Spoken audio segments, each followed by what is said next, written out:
Rezeki biadillah ikhwah sekalian. Rezeki biadillah. Allah bukakan rezeki. Saya cuman karena tidak enak kalau saya mau menceritakan keadaan saya pribadi ya. Kalau pengalaman saya pribadi terlalu banyak bukti-bukti nyata subhanallah yang saya hadapin pribadi. Pada saat lagi terdesak dari sisi ekonomi, godaan luar biasa. Ada pinjaman yang berbunga, ada yang begini, ada yang begitu. Tetap saya tolak, saya komitmen. Sampai pada titik terakhir, titik klimaksnya saya pertahankan, Allah berikan jalan keluar yang tidak masuk di akal ikhwah. Betul-betul tidak masuk di benak saya.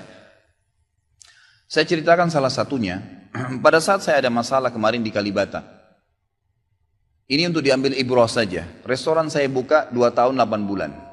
Kemudian saya pertemukan antara omset sama bayar sewa dan ya service charge-nya. Karena di mall ada service charge maka tidak cukup, tidak berimbang. Saya merasa selama hampir 3 tahun tidak mendapatkan keuntungan. Lalu saya berpikir untuk menutup restoran itu. Dan pada saat itu subhanallah saya berpikir restoran ini sudah saya tutup aja deh. Saya jual aja. Mungkin dengan kesibukan dakwah, beberapa ikhwah juga yang saya amanahkan di situ sudah ada yang satu yang sudah niat mau kuliah, udah nggak bisa lagi lanjut. Saya bilang oke lah baik. Saya 3 bulan vakum. Nggak bisa bergerak sama sekali. Pada saat itu subhanallah 1 rupiah pun ikhwah saya nggak punya duit. Allah jadi saksi saya bingung waktu itu bagaimana caranya untuk mencari jalan keluar nih. Jual restoran pun akan dilelang dalam kondisi murah. Restoran itu sudah besar asetnya. Ini gimana caranya saya nggak punya duit. Mindahin ke tempat lain butuh uang untuk sewa. Gitu kan. Membuka lagi butuh uang yang baru untuk membayar sewa yang tertunggak. Gitu kan. Tidak dibongkar juga akan dibongkar paksa. Ini kalau ada waktu tentu sampai waktu tentu, kalau tidak ini akan dibongkar paksa. Subhanallah, godaan luar biasa. Ada yang masuk saya tidak tahu dari mana, SMS masuk ke HP saya, pinjaman dengan bunga yang ringan 250 juta sampai 750 juta terus dari banyak perbankan saya nggak tahu tiba-tiba masuk. Saya tidak pernah iyakan, selalu gitu kan. Saya cuma berusaha ikhtiar berdoa sama Allah, tawarin kepada orang kalau ada yang mau punya saham sama saya. Subhanallah, pas titik klimaks 3 bulan kemarin 3 bulan tutup ya sementara dan saya sudah berpikir mau jual pun sempat saya tawarkan belum ada yang beli. Saya tiap hari saja berdoa. Di masjid ini saya kedatangan seseorang. Jemaah pengajian saya, bukan jemaah pengajian sebenarnya. Dia rutin mengikuti ceramah kita ya yang diupload di YouTube dan tinggal di Paris.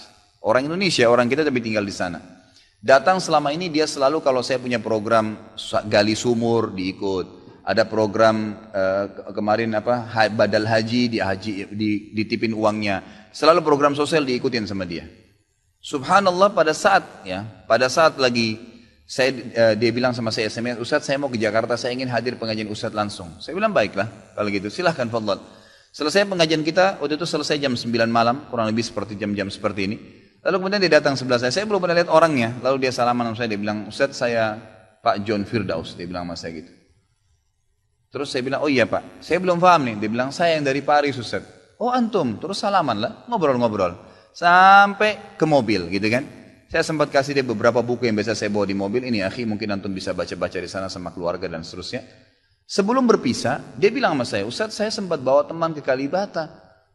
Kok saya mau ajak makan, tutup tempatnya Ustaz. Oh iya, ceritanya ada tunggakan pembayaran yang belum saya bayar dari sewanya karena tidak cukup antara omset penjualan dengan ini.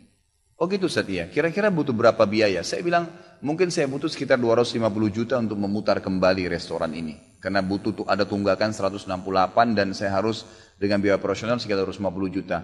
Rencananya memang saya mau buka saham kalau memang ada yang mau masuk.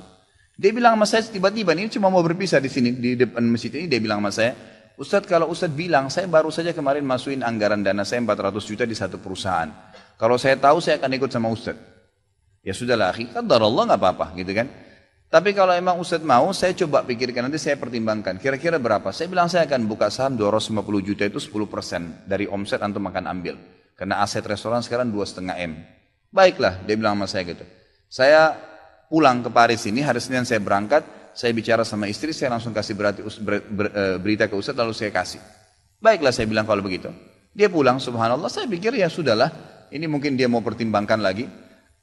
Malamnya, pada malam itu juga, dia tiba-tiba SMS ke saya, dia bilang, Ustaz setelah saya musyawarah sama istri, saya akan transfer ke Ustaz dengan jumlah 250 itu, supaya bisa bergulir dan saya siap mengambil 10%-nya. Gitu kan, saya sujud syukur kepada Allah, alhamdulillah ada jalan keluar gitu. Subhanallah saya ke Kalibata, saya bicara besoknya sama GM-nya, saya ngobrol, ini gimana jalan keluar, saya sudah ada duitnya sekarang dan mau diputar.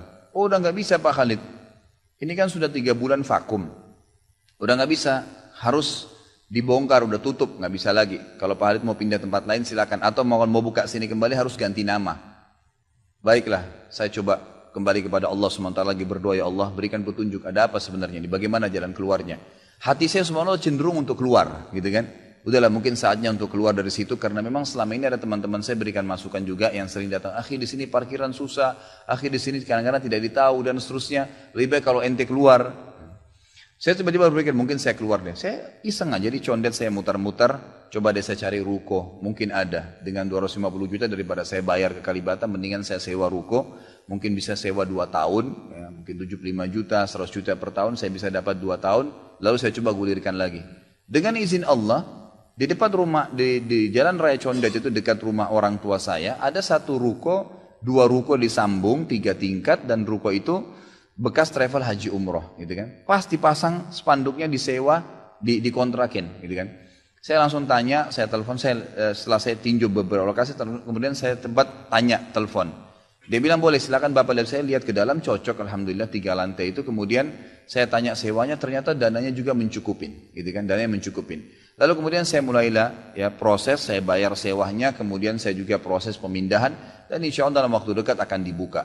Tapi saya melihat dari pelajaran sini ikhwah, bahwasanya jalan keluar dari Allah itu ribuan, jutaan jalan keluarnya. Sabarin aja, nikmatin prosesnya.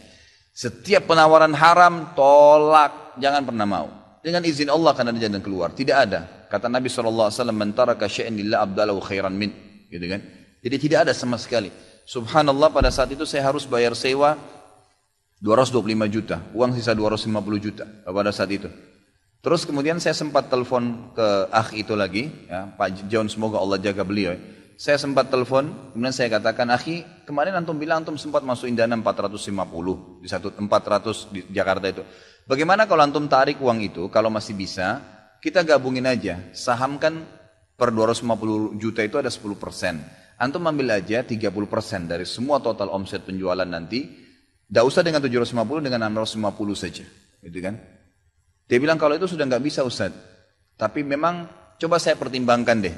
Saya akan coba hubungin teman-teman di Paris ini yang sudah biasa, yang kenal antum, gitu kan? Kalau yang kenal antum mungkin mereka bisa. Baiklah, fadhal. Subhanallah, besok dia SMS lagi ke saya, Ustaz, saya sudah musyawarah dengan istri, ternyata saya punya dana cukup 650, kami yang pegang semua saham itu, ditransfer uang semua ke saya. Yang tadinya saya dari 1 rupiah tidak pegang duit, masuk uang 650 juta ikhwah, tidak masuk di akal, gitu. Sesuatu yang tidak masuk. Orang ini saya nggak kenal, nggak pernah ketemu, sekali ketemu di sini, dan sekarang sudah kembali ke Paris.